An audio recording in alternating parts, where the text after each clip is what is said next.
마음에 음란의 생각도 마찬가지.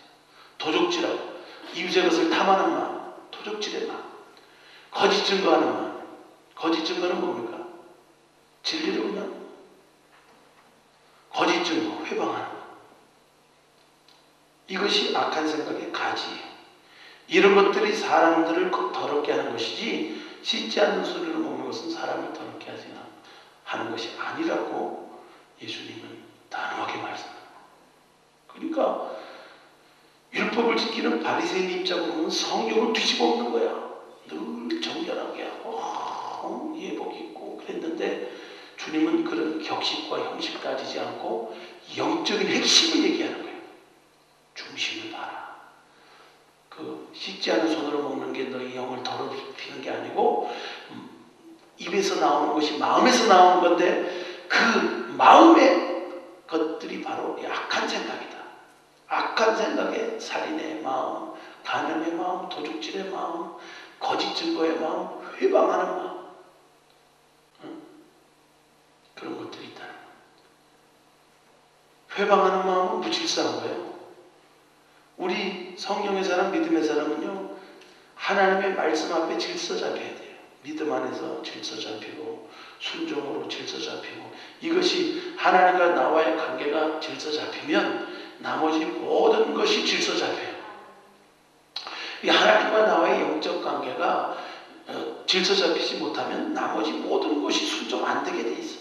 인류가 범죄하고 나서 타락한 이후로부터 어떻게 되는 거예요? 자연이 순종 안 하는 거예요. 그동안에는 너 코끼리 그러면 코끼리가 되고 그냥 뭐 명하는 대로 다 모든 것이 복종하고 지배하고 정복하고 다스릴 수 있었는데 타락한 이후로부터 어떻게 되는 거예요? 야수가 되고 맹수가 되고 약육강식의 사회가 되고 자연은 뭐 더 거스리고 그렇게 되는 거 아니에요? 그렇게 되는 결과가 일어나. 그러니까 이 핵심이, 인간관계 핵심이 인간관계로 막 풀어가려고 해서 풀어지는 게 아니고 하나님과의 영적 관계를 우리가 막 풀어가다 보면 이웃관계, 인간관계 풀어나가는 거예요. 하나님 안에서 온전한 그런 은혜가 있어야 될 줄 믿습니다.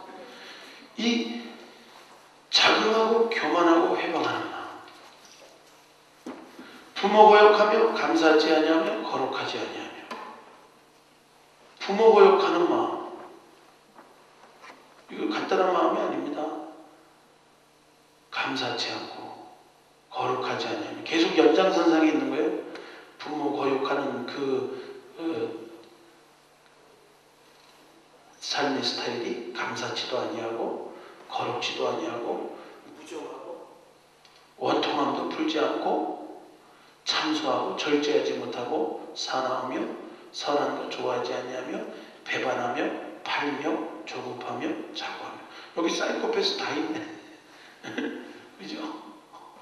배반, 팔며, 조급, 자고. 조급증이 조급증.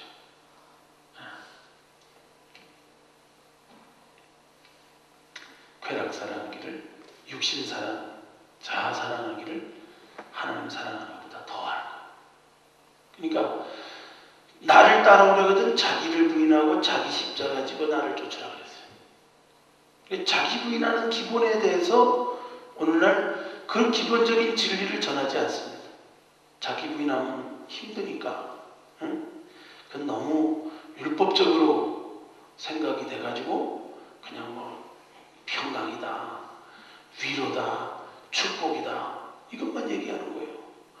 아니, 모든 전쟁이 그렇죠. 승리한 뒤에 평화가 오는 거죠. 그냥 영적 싸움도 없이, 전쟁도 없이 승리가 어디 있어요? 싸움이 있는 거죠. 치열한 죄와의 싸움이 있어요. 몸부림이 있어야 돼요. 그걸 얘기 안 하는 거예요. 그냥 값싼 구원을 만들어 놓는 거예요. 다 믿음은 구원이다. 그 믿음이 아니잖아요. 그렇게 가벼운 믿음이 아니라고. 그 믿음에는 죽어있는 믿음이 아니라 살아있는 믿음이고 온전한 믿음으로 나아가는 것이고 더 성장되어지고, 그러지 않으면 소경이라 그러잖아요. 옛 죄를 깨끗게 하심을 잃어버리고 소경이라는 게 소경이에요. 소경. 눈뜬 장님처럼 살아가는 게 바로 믿는다고 하면서도 믿음의 성장을 이루지 않고 죄와 몸부림쳐 싸우지 않고 영성생활, 영적생활, 자기 부인하는 생활 이거 안 하는 거예요. 이거 안 하면 결국 진리 가운데 사는 게 아니에요. 자기 쾌락 사랑하는 거, 하나님 사랑하는 거다. 하고 이렇게 진리를 전하지 않으면 어떻게 되냐? 6절 이것이 바로 5절에 보니까 경건의 모양은 있으나 경건의 능력을 부인하는 자니 이 같은 자들에게서 내가 돌아서 이런 유형의 사람, 이렇게 이런 삶의 스타일로 살아가고 그것을 옳다 인정하고 자기만 옳을 뿐만 아니라 이렇게 사는 사람에 대해서 당연하게 또 거기에 대해서 인정한다 그러죠.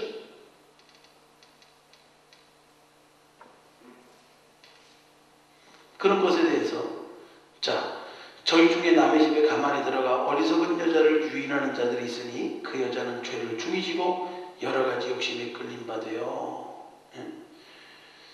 우리가 하나님 안에서 믿음 생활하고 진리 가운데 있어야 될 이유는요. 우리가 여러 가지 하나님 말씀에 순종하고 믿음으로 살아가는 것이 여러 가지 힘든 고난과 어려움이 있을 수 있어요. 믿음의 싸움이 있을 수 있어요. 진리대로 살아가는 게.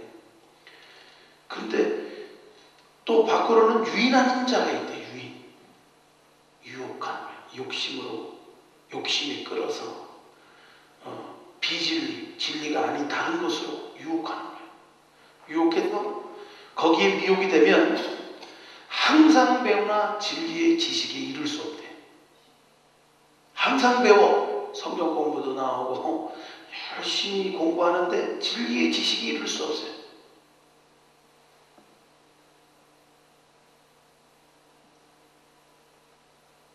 이단들이 더 무슨 성경 공부 이단도 많잖아요. 무슨 성경학교 이래가지고 참 성경 공부한다 그러면 다 거짓 한번 좀 봐야 돼. 뭐 교회도 아니고 무슨 사무소 하나 차려놓고 성경연구원 해가지고 탁 하는 게 그게 막 신천지도 있고 뭐 희한한 이단들 많이 있죠. 이 배워. 이 혼에 새기는 게 아니죠. 유인된 거예요. 그리고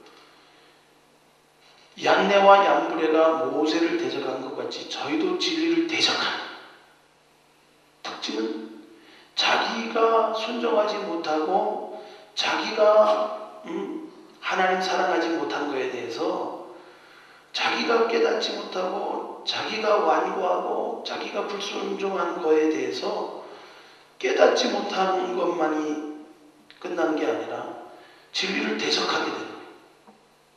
진리를 대적하게 되는 거예요. 진리에 대해서 참된 진리에 대해서 자기가 진리의 지식이 이룰 수 없게 되니까 진리에 대해서 받아들이지 않는 거예요. 그 왜 진리에 대해서 받아들이지 못하고 진리를 대적하게 되느냐? 거역하고 불순종하게 되고 또 완고하게 돼서 거기에 대해서 순종하지 못하게 되느냐? 그게 바로 그 다음 절에 나오는데 그 사람은 마음이 부패했대. 부패한 것도 정도가 있어요.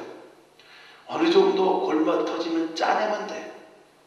짜내면 새살이 돋고 그거는 뭐 끊어내지 않아도 돼. 근데 부패한 정도가 썩었어. 이거 뭐 재생불능이에요. 그 동상 걸린 발도 피만 짜내면 새 피가 돌면서 끊어내지 않아도 되더라고. 근데 동상 걸린 죽은 피를 그대로 두면 그것이 썩어버려요. 그러면 그 다음에 피를 짜내도 소용이 없어. 동상 걸려서 끊어내는 사람들 있잖아요. 부패한 정도가 그 차이예요. 그러면 요 팔 하나 끊어내서 살 정도면 심각한 게 아니야. 근데 이게 다 부패했다고 생각해요. 그러나 하나님은 구원할 수가 없어요. 건질 수가 없어요. 팔 하나 끊어내고 살 정도가 아니고 완전히 영까지 더러워지고 부패해진 거예요. 믿음에 관하여는 버린 자. 믿음에서 버린 자가 있어요. 버리는 자. 그러나 저희가 더 나가지 못할 것은 저 두 사람 사람이 된 것과 같이 저희 어리석음이 드러날 것입니다. 어리석음은요, 드러나게 돼 있어요. 인생을 통해서 그들이 비진리의 것들, 진리의 것들 열매로 드러나게 돼 있어요. 진리를 추구하는 사람은 핍박이 있고 열매가 없고 화려한 것 같지 않고 여러 가지 힘든 과정들이 있죠. 여기 뒤에 보면 사도 바울의 진짜 참 진리를 추구하는 모습이 보이는데 그의 교훈과 행실과 의향, 믿음은 오래 참음이 있었고 사랑과 인내가 있었고 핍박과 고난 가운데서도 여러 가지 루스드라에서는 어떤 일 당해서 돌 맞아서 그냥 까무러쳤잖아요. 죽었다 그래서 밖으로 던져놨는데 또 툭툭 털고 일어나가지고 또 루스드라 들어가서 복음 전하고 안녕 그러고 왔어요. 어떠한 핍박받는 것을 내가 과연 보고 알거니와. 이야, 이 진리를 전하는 건 핍박받는 거예요.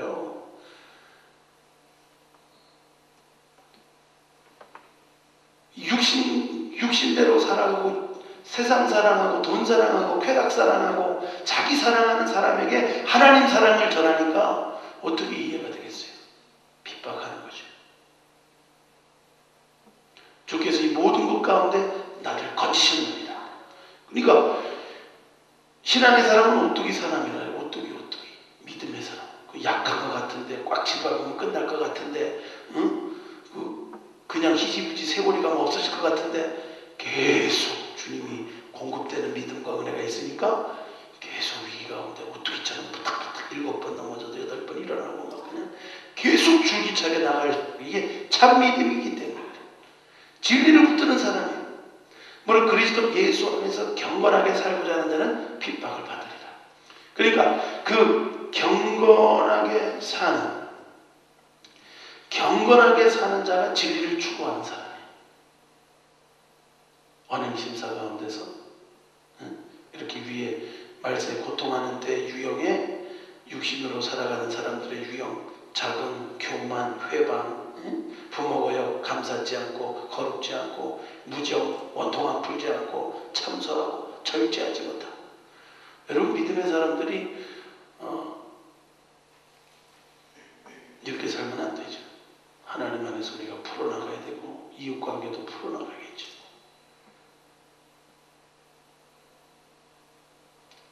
악한 사람과 속이는 사람들은 더욱 악해져서 속이기도 하고 속기도 한다. 그러니까 악한 사람들의 특징은 속이고 악해져서 속고 속이기도 하는 거예요. 지들끼리 속고 속여. 세상이 그래서 자꾸 서로 불신이 팽배하고 그러죠. 속고 속이기도 하지만 그러나 너는 배우고 확신하리 될 거라. 배우고 확신하리는 거예요. 배운 거 정도가 아니라 확신했어. 배우고 확신하리. 세 가지로 확신하는 거예요. 그건 뭐냐면 영적 족보. 그건 뉘게에서 배운 거. 출처가 어디냐 이거야.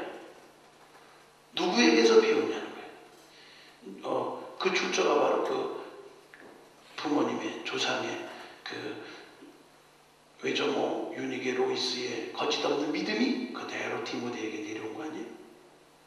전통 중요합니다. 전통 무시하면 안 돼요.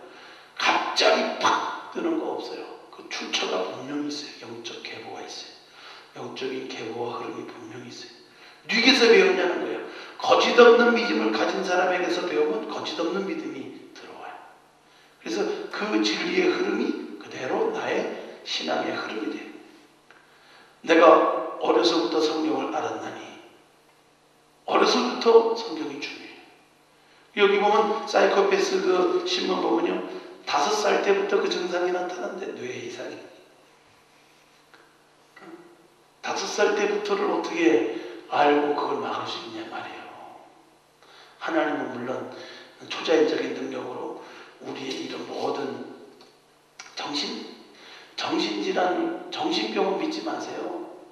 내가 우리 저기 중고등부 같이 우리 교회 다녔던 한 자매가 정신과 약을 먹더라고. 그래서 가서 그 자세히 얘기해 봤어. 무슨 일인가.